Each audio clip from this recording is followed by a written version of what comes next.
This is the Ielts listening test. You will hear a number of different recordings, and you will have to answer questions on what you hear. There will be time for you to read the instructions and questions, and you will have a chance to check your work. All the recordings will be played once only.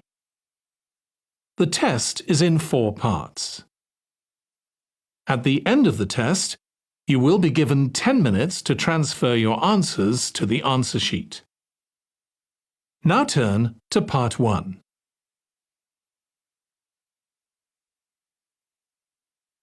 Part 1. You will hear a woman calling a tourist information office to ask about a festival. First, you have some time to look at questions 1 to 4.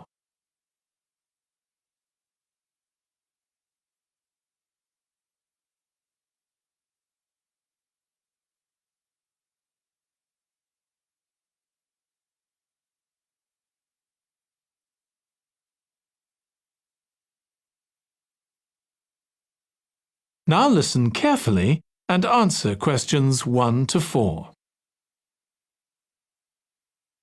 Good morning. You're through to the Tourist Information Office. Tim speaking. How can I help you? Oh, hello.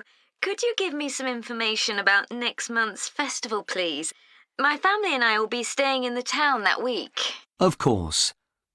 Well, it starts with a concert on the afternoon of the 17th. Oh, I heard about that. The orchestra and singers come from the USA, don't they? They're from Canada. They're very popular over there. They're going to perform a number of well-known pieces that will appeal to children as well as adults. That sounds good. My whole family are interested in music. The next day, the 18th, there's a performance by a ballet company called Eustatis. Sorry? The name is spelt Eustatis. They appeared in last year's festival and went down very well. Again, their programme is designed for all ages. Good. I expect we'll go to that. I hope there's going to be a play during the festival. A comedy, ideally. You're in luck. On the 19th and 20th, a local amateur group are performing one written by a member of the group. It's called Jemima. That'll be on in the town hall. They've already performed it 2 or 3 times. I haven't seen it myself, but the review in the local paper was very good. And is it suitable for children? Yes. In fact, it's aimed more at children than at adults. So both performances are in the afternoon. And what about dance? Will there be any performances? Yes, also on the 20th, but in the evening. A professional company is putting on a show of modern pieces with electronic music by young composers. Uh-huh. The show is about how people communicate, or fail to communicate with each other, so it's got the rather strange name, Chat. I suppose that's because that's something we do both face-to-face and online. That's right. Before you hear the rest of the conversation, you have some time to look at questions 5 to 10.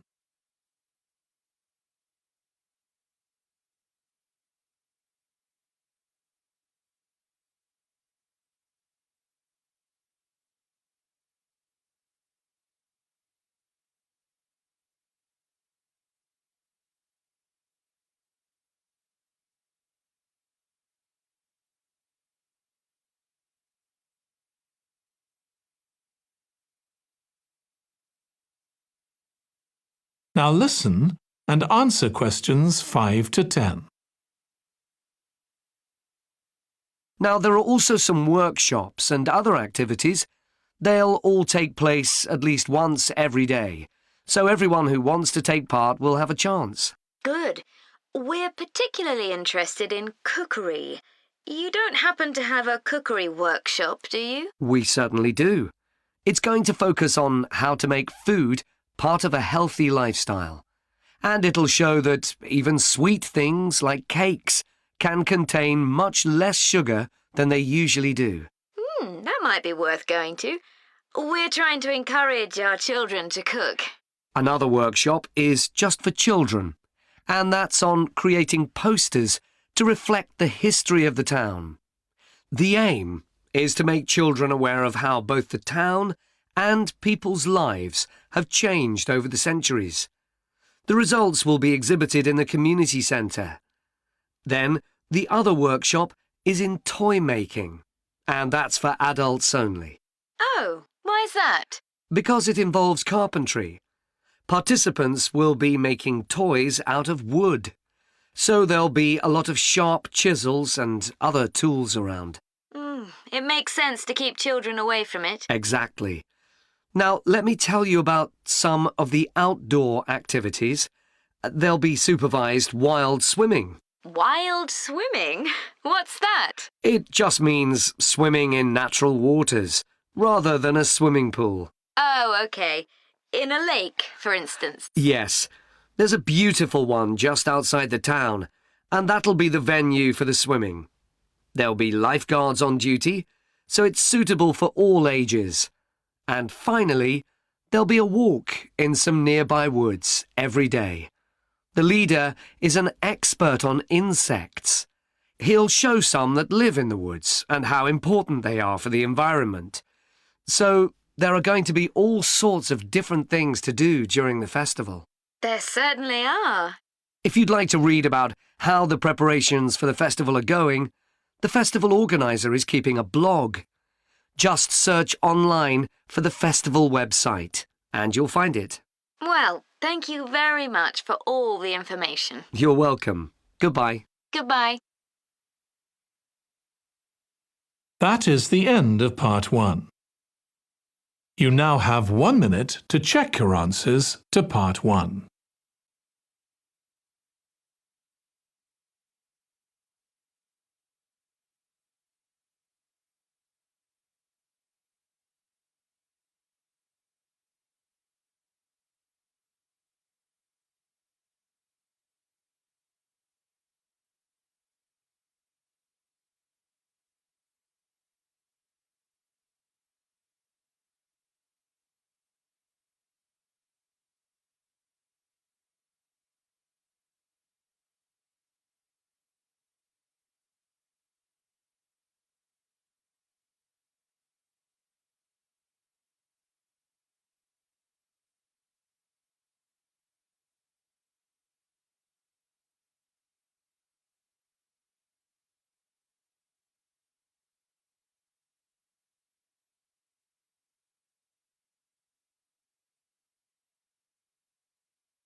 Part 2. You will hear part of a talk to a gardening club about a local park. First, you have some time to look at questions 11 to 14.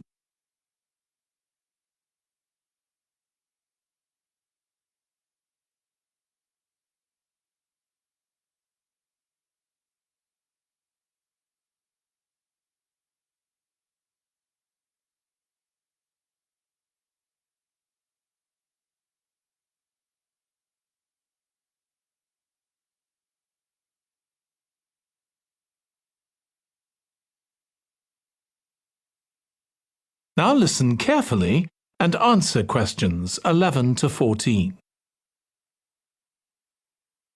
I'm very pleased to welcome this evening's guest speaker, Mark Logan, who's going to tell us about the recent transformation of Minster Park. Over to you, Mark. Thank you. I'm sure you're all familiar with Minster Park. It's been a feature of the city for well over a century, and has been the responsibility of the City Council for most of that time. What perhaps isn't so well known is the origin of the park.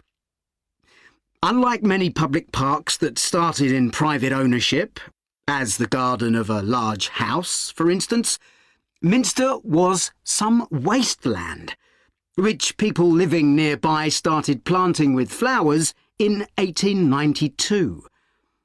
It was unclear who actually owned the land, and this wasn't settled until 20 years later, when the council took possession of it. You may have noticed the statue near one of the entrances. It's of Diane Gosforth, who played a key role in the history of the park. Once the council had become the legal owner, it planned to sell the land for housing. Many local people wanted it to remain a place that everyone could go to enjoy the fresh air and natural environment. Remember, the park is in a densely populated residential area. Diane Gosforth was one of those people, and she organised petitions and demonstrations, which eventually made the council change its mind about the future of the land. Soon after this, the First World War broke out in 1914, and most of the park was dug up and planted with vegetables, which were sold locally. At one stage, the army considered taking it over for troop exercises and got as far as contacting the city council, then decided the park was too small to be of use. There were occasional public meetings during the war in an area that had been retained as grass. After the war, the park was turned back more or less to how it had been before 1914 and continued almost unchanged until recently. Plans for transforming it were drawn up at various times, most recently in 2013, though they were revised in 2015 before any work had started. The changes finally got going in 2016 and were finished on schedule last year. Before you hear the rest of the talk, you have some time to look at questions 15 to 20.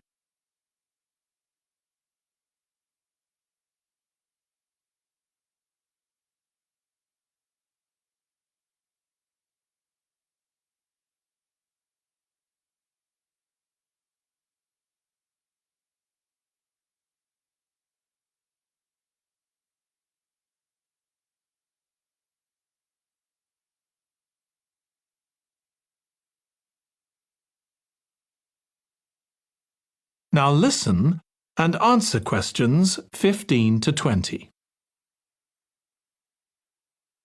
OK, let me tell you about some of the changes that have been made and some things that have been retained. If you look at this map, you'll see the familiar outline of the park, with the river forming the northern boundary, and a gate in each of the other 3 walls. The statue of Diane Gosforth has been moved. It used to be close to the south gate, but it's now immediately to the north of the lily pond, almost in the centre of the park, which makes it much more visible. There's a new area of wooden sculptures, which are on the riverbank, where the path from the east gate makes a sharp bend.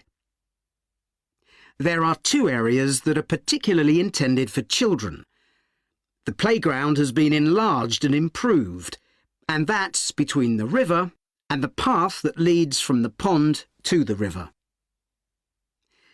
Then there's a new maze, a circular series of paths separated by low hedges. That's near the west gate. You go north from there towards the river and then turn left to reach it. There have been tennis courts in the park for many years, and they've been doubled, from 4 to 8. They're still in the southwest corner of the park, where there's a right-angle bend in the path. Something else I'd like to mention is the new fitness area. This is right next to the lily pond on the same side as the west gate.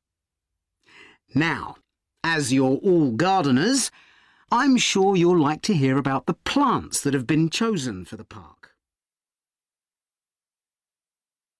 That is the end of part 2.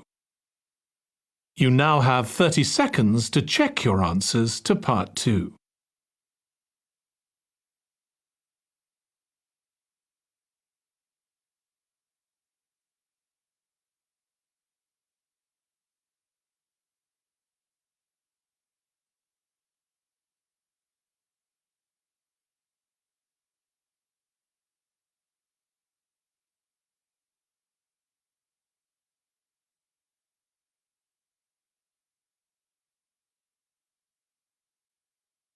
Part 3. You will hear two students of English called Kathy and Graham planning a display on 19th century British life and literature for a university event. First, you have some time to look at questions 21 to 24.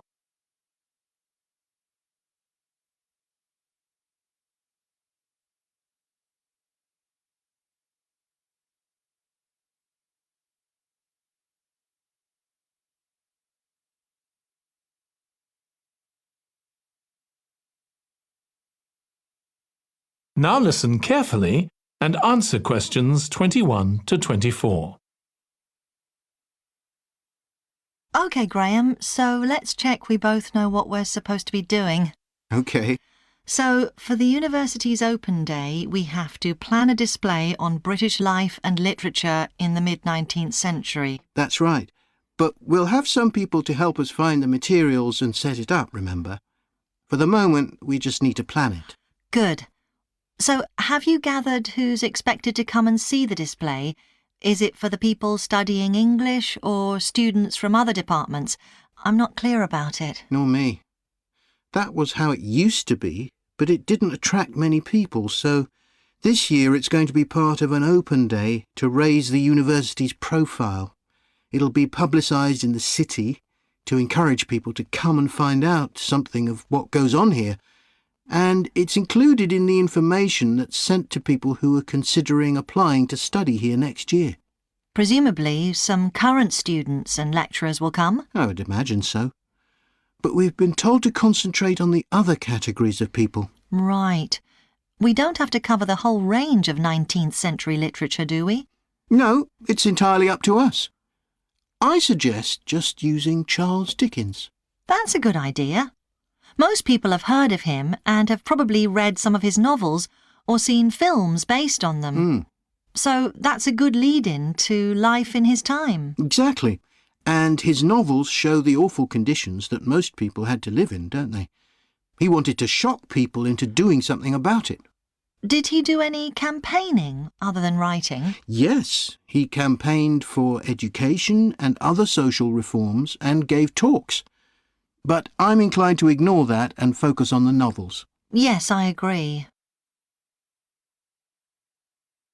Before you hear the rest of the discussion, you have some time to look at questions 25 to 30.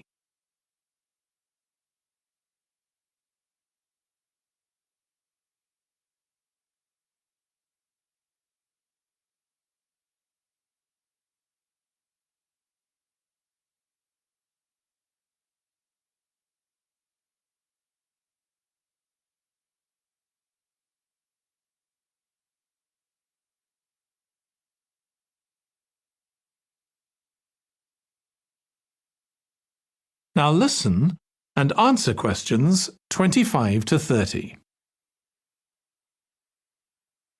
OK, so now shall we think about a topic linked to each novel? Yes, I've printed out a list of Dickens's novels in the order they were published, in the hope you'd agree to focus on him. You're lucky I did agree. Let's have a look. OK, the first was The Pickwick Papers, published in 1836. It was very successful when it came out, wasn't it? And was adapted for the theatre straight away. There's an interesting point, though, that there's a character who keeps falling asleep, and that medical condition was named after the book, Pickwickian syndrome. Oh, so why don't we use that as the topic and include some quotations from the novel? Right. Next is Oliver Twist. Mm-hmm. There's a lot in the novel about poverty, but maybe something less obvious. Well, Oliver is taught how to steal, isn't he? We could use that to illustrate the fact that very few children went to school, particularly not poor children, so they learnt in other ways. Good idea. What's next? Maybe Nicholas Nickleby? Actually, he taught in a really cruel school, didn't he? That's right. But there's also the company of touring actors that Nicholas joins. We could do something on theatres and other amusements of the time. We don't want only the bad things, do we? OK. What about Martin Chuzzlewit? He goes to the USA, doesn't he? Yes. And Dickens himself had been there a year before and drew on his experience there in the novel. I wonder, though. The main theme is selfishness. So we could do something on social justice? No, too general. Let's keep to your idea. I think it would work well. He wrote Bleak House next. That's my favourite of his novels. Yes, mine too. Oh, His satire of the legal system is pretty powerful. that's true. But think about Esther, the heroine. As a child, she lives with someone she doesn't know is her aunt, who treats her very badly. Then she's very happy living with her guardian, and he puts her in charge of the household. And at the end, she gets married, and her guardian gives her and her husband a house, where, of course, they're very happy. Yes, I like that. What shall we take next? Little Dorrit? Old Mr. Dorrit has been in a debtor's prison for years. So was Dickens's father, wasn't he? That's right. What about focusing on the part when Mr. Dorrit inherits a fortune and he starts pretending he's always been rich? Good idea. OK. So next we need to think about what materials we want to illustrate each issue. That's going to be quite hard. That is the end of part 3. You now have 30 seconds to check your answers to part 3.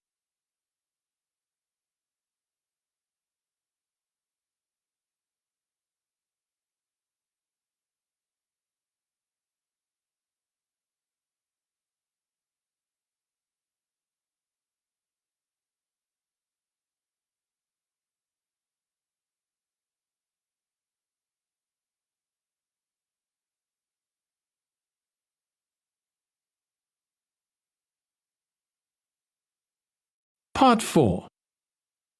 You will hear part of a presentation about an agricultural program in the country of Mozambique. First, you have some time to look at questions 31 to 40.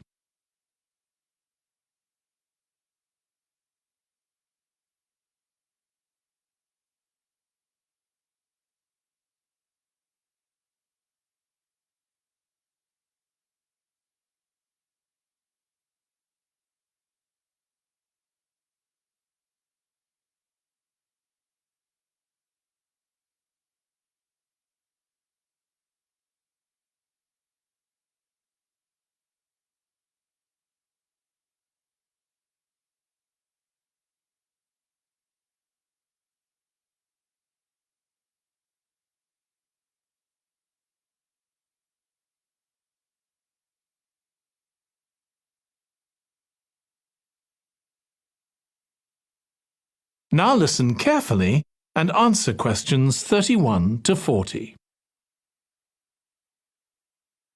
I'm going to report on a case study of a program which has been set up to help rural populations in Mozambique, a largely agricultural country in Southeast Africa. The program worked with 3 communities in Chikwalakwala district near the Limpopo River. This is a dry and arid region with unpredictable rainfall. Because of this, people in the area were unable to support themselves through agriculture, and instead they used the forest as a means of providing themselves with an income, mainly by selling charcoal. However, this was not a sustainable way of living in the long term, as they were rapidly using up this resource. To support agriculture in this dry region, the program focused primarily on making use of existing water resources from the Limpopo River by setting up systems of irrigation, which would provide a dependable water supply for crops and animals. The program worked closely with the district government in order to find the best way of implementing this. The region already had one farmers' association, and it was decided to set up 2 more of these. These associations planned and carried out activities including water management, livestock breeding and agriculture. And it was notable that in general, women formed the majority of the workforce. It was decided that in order to keep the crops safe from animals, both wild and domestic, special areas should be fenced off where the crops could be grown. The community was responsible for creating these fences, but the programme provided the necessary wire for making them. Once the area had been fenced off, it could be cultivated. The land was dug so that vegetables and cereals appropriate to the climate could be grown, and the programme provided the necessary seeds for this. The programme also provided pumps so that water could be brought from the river in pipes to the fields.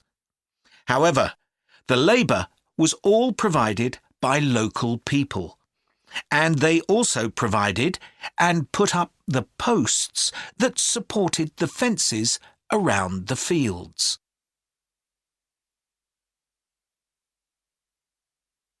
Once the programme had been set up, its development was monitored carefully. The farmers were able to grow enough produce not just for their own needs, but also to sell. However, getting the produce to places where it could be marketed was sometimes a problem, as the farmers did not have access to transport, and this resulted in large amounts of produce, especially vegetables, being spoiled. This problem was discussed with the farmers' associations, and it was decided that in order to prevent food from being spoiled, the farmers needed to learn techniques for its preservation. There was also an additional initiative that had not been originally planned, but which became a central feature of the programme. This was when farmers started to dig holes for tanks in the fenced-off areas and to fill these with water and use them for breeding fish, an important source of protein. After a time, another suggestion was made by local people which hadn't been part of the programme's original proposal, but which was also adopted later on. They decided to try setting up colonies of bees, which would provide honey both for their own consumption and to sell. So, what lessons can be learned from this programme? First of all, it tells us that in dry, arid regions, if there is access to a reliable source of water, there is great potential for the development of agriculture. In Chiqualaquala, there was a marked improvement in agricultural production, which improved food security and benefited local people by providing them with both food and income. However, it's important to set realistic timelines for each phase of the programme, especially for its design, as mistakes made at this stage may be hard to correct later on. The programme demonstrates that sustainable development is possible in areas where there is... That is the end of Part 4. You now have 1 minute to check your answers to Part 4.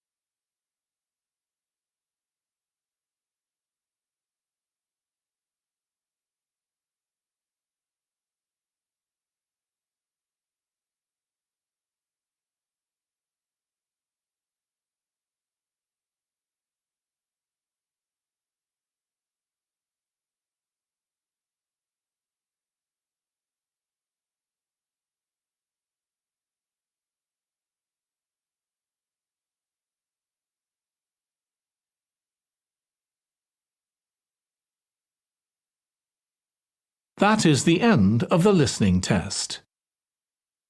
In the Ielts test, you would now have 10 minutes to transfer your answers to the answer sheet.